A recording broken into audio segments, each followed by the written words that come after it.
네, 오늘 하나님 말씀 요한복음 8장 1절부터 11절까지 같이 보겠습니다. 예수는 감람산으로 가시니라. 아침에 다시 성전으로 돌아오시니 백성이 다 나오는지라 앉으사 그들을 가르치시더니 서기관들과 바리새인들이 음행 중에 잡힌 여자를 끌고 와서 가운데 세우고 예수께 말하되 선생이여 이 여자가 간음하다가 현장에서 잡혔나이다. 모세는 율법에 이러한 여자를 돌로 치라 명하였거니와 선생은 어떻게 말하겠나이까? 그들이 이렇게 말하면 고발할 조건을 얻고자 하여 예수를 시험함이러라. 예수께서 몸을 굽히사 손가락으로 땅에 쓰시니 그들이 묻기를 마지 아니하는지라. 이에 일어나 이르시되 너희 중에 죄 없는 자가 먼저 돌로 치라 하시고 다시 몸을 굽혀 손가락으로 땅에 쓰시니 그들이 이 말씀을 듣고 양심의 가책을 느껴 어른으로 시작하여 젊은이까지 하나씩 나아가고 오직 예수와 그 가운데 섰는 여자만 남았더라. 예수께서 일어나사 여자 외에 아무도 없는 것을 보시고 이르시되 여자여 너를 고발하던 그들이 어디 있느냐? 너를 정죄한 자가 없느냐?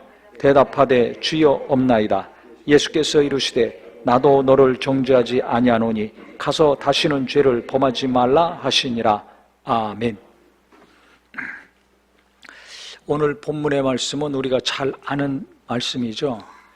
간음하다 현장에서 붙잡힌 여인이 예수님을 만나서 살았습니다.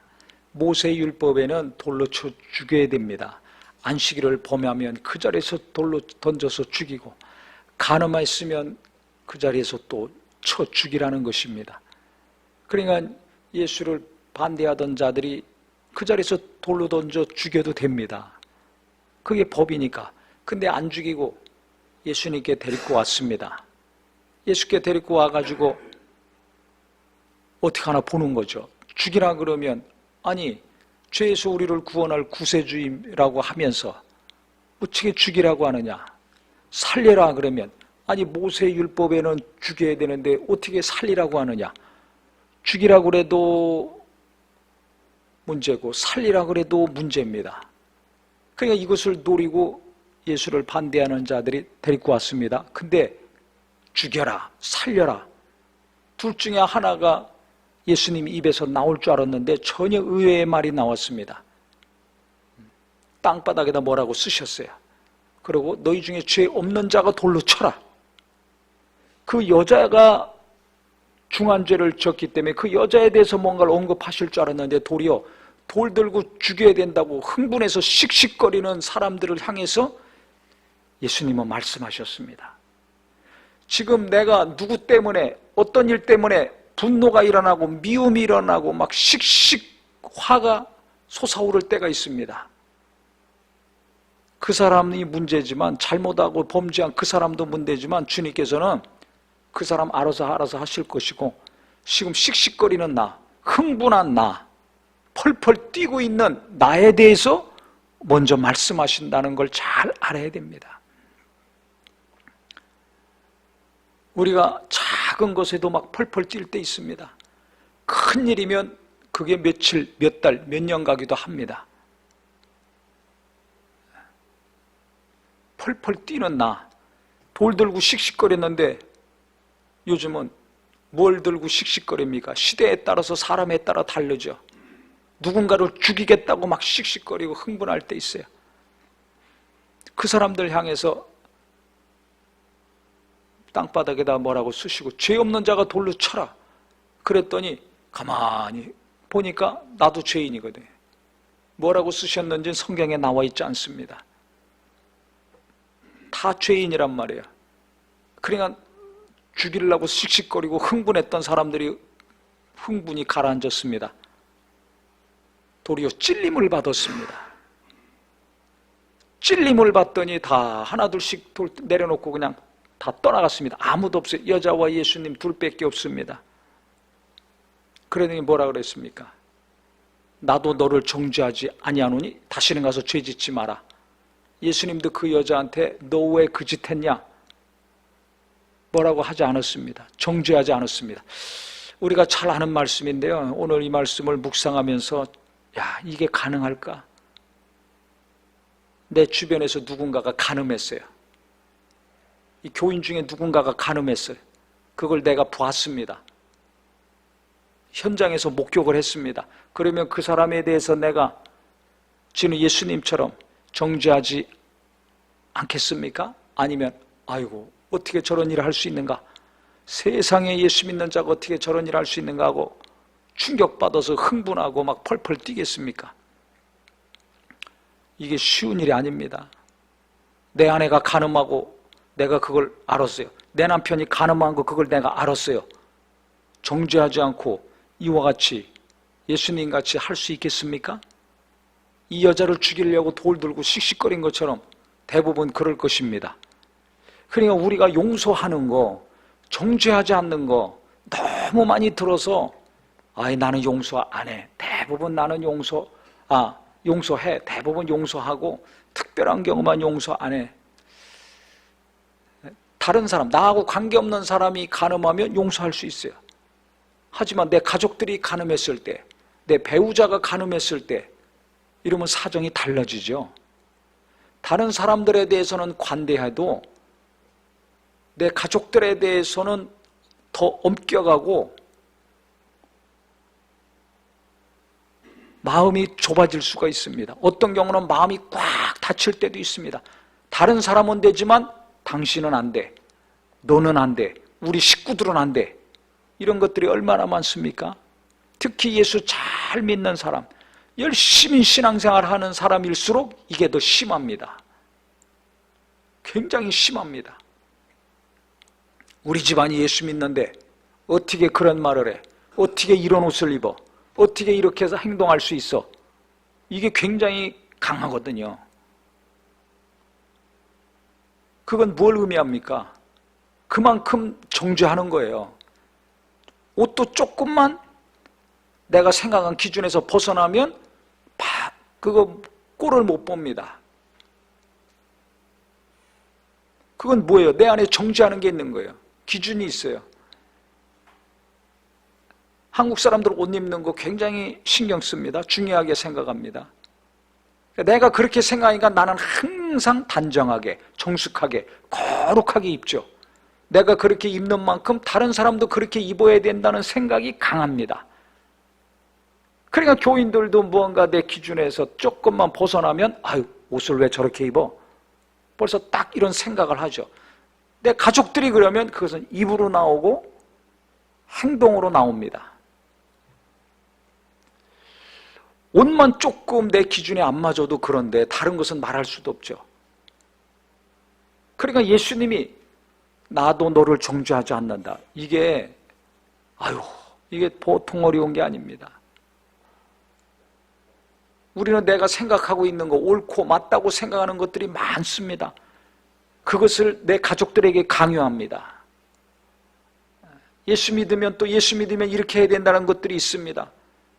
그걸 또 강요하거나 이야기합니다. 그렇게 해야 된다고 합니다. 그런데 그것은 한쪽으로 보면 거룩하고 하나님의 뜻이기도 하지만 한쪽으로 보면 계속 내가 누군가를 정죄하고 판단하고 비난하고 욕하고 무시하고 하는 것일 수도 있습니다. 이 두 가지가 손 겉과 밖 이게 똑같아요. 한쪽으로는 거룩하게 사는 만큼 한쪽으로는 그만큼 누군가를 정죄하고 비난하고 무시하고 있어요. 그러니까 신앙생활 진짜 잘하는 것은 누구냐? 거룩하게 사는 만큼 누군가를 무시하고 비난하고 정죄하지 않으면 그 사람이 진짜 신앙생활 잘하는 겁니다. 그런데 이런 분들은 찾아보기 어렵습니다. 저도 마찬가지예요. 제가 가만히 보니까 저는 누군가를 정죄하지 않는 줄 알았어요. 근데 웬걸? 허구한 날 정죄하고 있더라고요. 내 가족들이 간음했을 때 그걸 가만히 두겠습니까?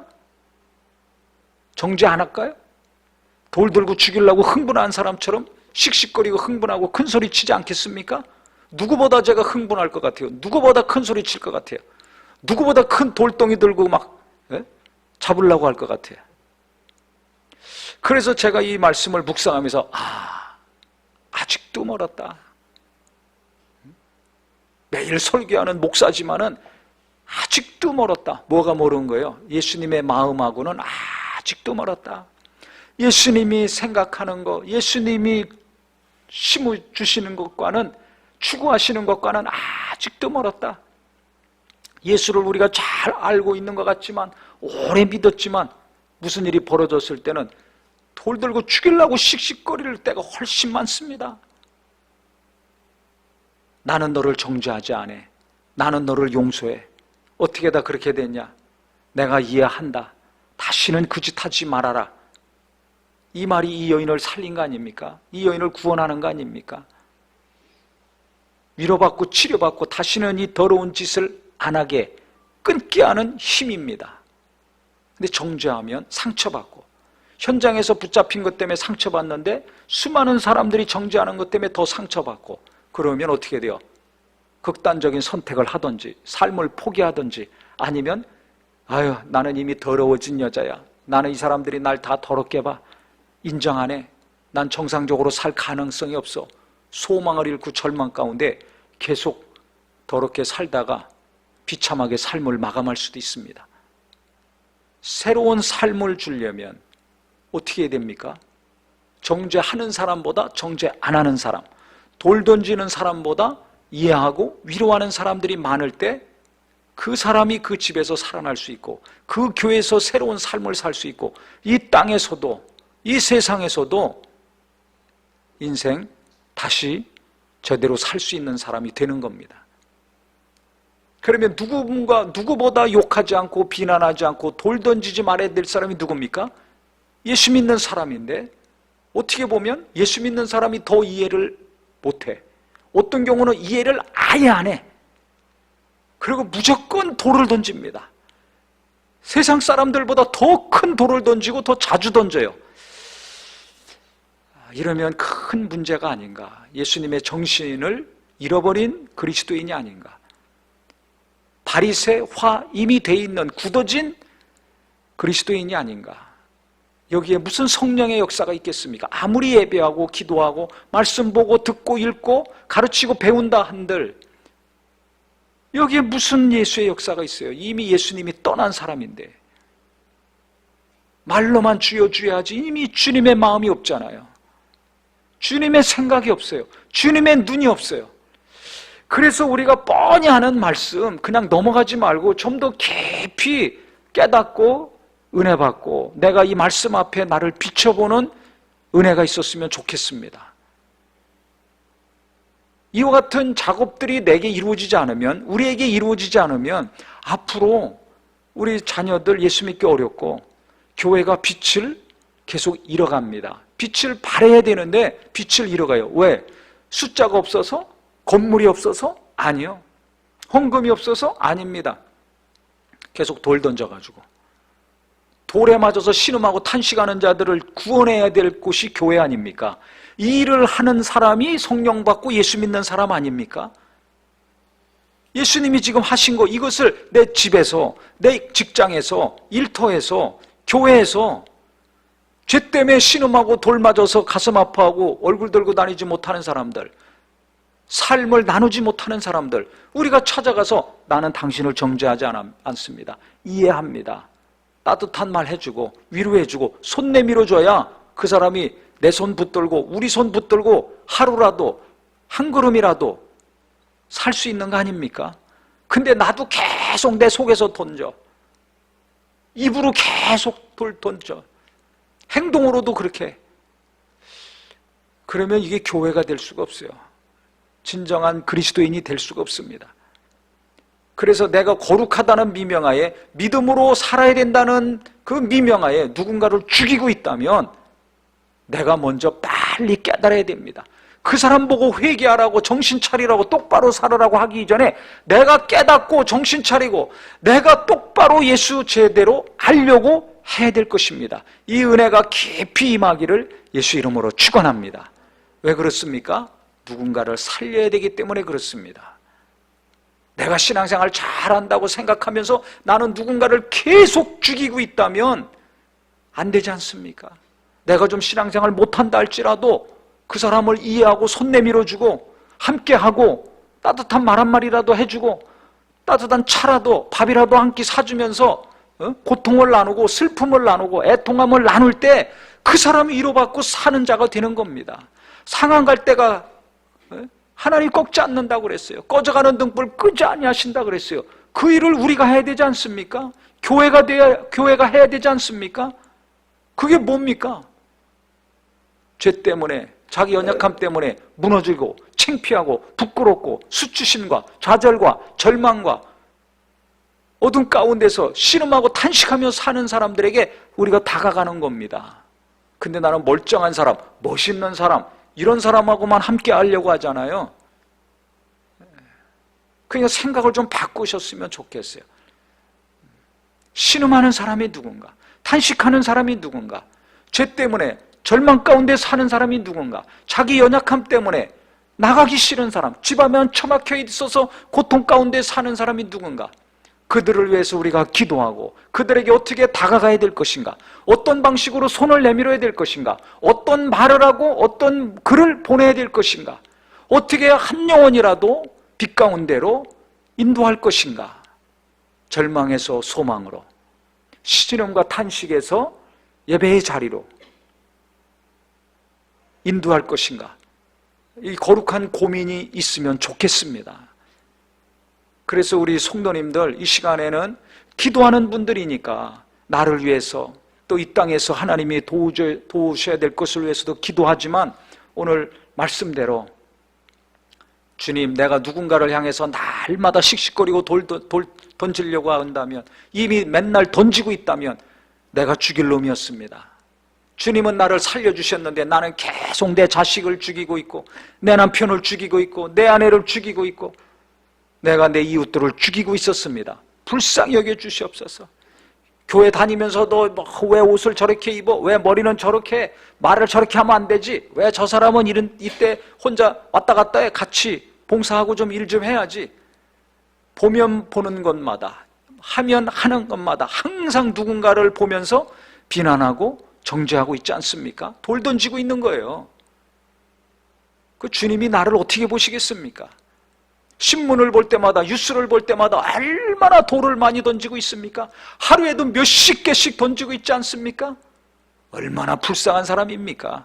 주님이 보실 때는 내가 너한테 돌 안 던지고 너 살려줬는데 너는 왜 맨날 말로, 행동으로, 입으로, 글로 누군가에게 돌 던지고 죽으라고 하냐? 왜 너는 죽이는 일을 그렇게 열심히 하고 있냐? 주일날은 교회 와서 주여 주여 하면서 왜 주중에는 날마다 누군가를 죽이고 있느냐? 정신 차려라. 주님이 그러실 것 같아요.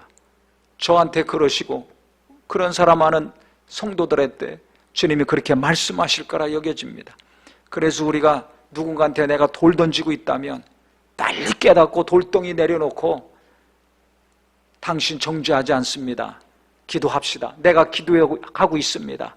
하나님이 도우실 것입니다. 이와 같은 말로 바뀌었으면 좋겠어요. 그래서 우리는 자꾸 내가 누구를 죽이는 자인가 살리는 자인가, 나는 계속 내가 하는 일, 말, 행동도 모르고 계속 누군가에게 돌을 던져야 될 것인가, 아니면 그거 끝내고 돌덩이 내려놓고 입을 다물고 누군가를 살리는 기도, 누군가를 살리는 손길, 누군가를 살리려고 하는 발걸음이 되어야 될 것인가, 우리가 잘 생각하셔서 오늘부터 돌 던지는 자가 아니라 상한 갈대를 꺾지 아니하고 꺼져가는 등불을 살릴 수 있는 심령이 되기를 예수 이름으로 축원합니다. 기도하겠습니다.